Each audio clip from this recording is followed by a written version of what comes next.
এখানে মনে পড়ে গেল এক বিদাতির কথা, উর্দু ভাষী। হ্যাঁ, সে বলছে যে নবী করিম সাল্লাল্লাহু আলাইহি সাল্লামের প্রথম জানাজা কে পড়েছে? আল্লাহ পড়েছে। চেনেন ওই বিদাতিকে? কি নাম? তারেক জামিল বিদাতি। নাকি জানি তবলিগ, আমাকে তোকে বেরোলবি লাগে ওর কথা শুনে। এত একেবারে জঘন্য তবলিগি তো আমি তো শুনিনি, তো যে একেবারে বেরোলবি পর্যায়ের তবলিগি। তো সে বলছে আল্লাহ জানাজ পড়েছে। আউযুবিল্লাহ ওমা কাদারুল্লাহ হাক্কা কাদরিহি, আল্লাহ পাকের যথাযোগ্য মর্যাদা মোটেই দিল না এই বিদআত পন্থীরা, শিরিক পন্থীরা। আল্লাহর এটা কদর হইল যে আল্লাহ পাক রব্বুল আলামিন তার মখলুক, তার বান্দা আবদুহু ওয়া রাসূলুহু, তার গোলাম, তার দাস, তার বান্দা মুহাম্মদুর রাসূলুল্লাহ জানাজা পড়ছেন। আচ্ছা, জানাজাতে পড়া হয় কি? জানাজার দোয়া আল্লাহুম্মা গফির লিহাইয়িনা ওয়া মাইয়িতিনা। তো বলেন তো আল্লাহ বলছেন তাহলে যে আল্লাহ বলছেন যে আল্লাহ, হ্যাঁ তুমি আমাদের জীবিতকে মাফ করো, মৃতকে মাফ করো, হ্যাঁ মোহাম্মদকে মাফ করো। আল্লাহ আল্লাহর কাছে চাইছেন, তাই না? তাহলে আল্লাহ আল্লাহর কাছে চাইছেন। কত বড় গোমরাহ!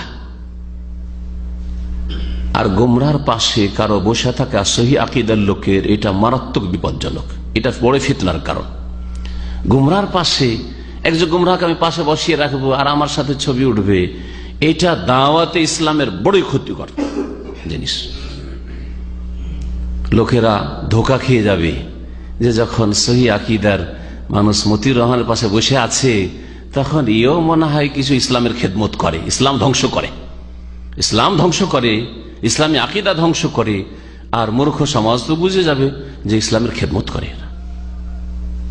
এই জন্য বিদাতীদের সংসর্গ, বিদাতীদের সাথে উঠা বসা সালাফে সালেহিন কঠোর ভাবে হারাম বলেছেন, নিষিদ্ধ।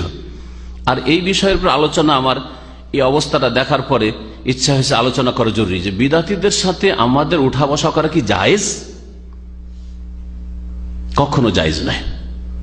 একমাত্র দাওয়াতের ক্ষেত্রে ছাড়া, যে দাওয়াত দিব তাকে ব্যাস, কিন্তু আমি তাকে নিয়ে বসি খাবো আর তাকে আমি তার সাথে আমি আমোদ ফুর্তি করবো, তার সাথে আমি কথা বলবো, তার সাথে আমি ছবি তুলবো, এটা আমার জন্য জায়েজ নয়। কোনো একজন আলেমে দ্বীন, কোন একজন স্কলার জন্য জায়েজ নয়।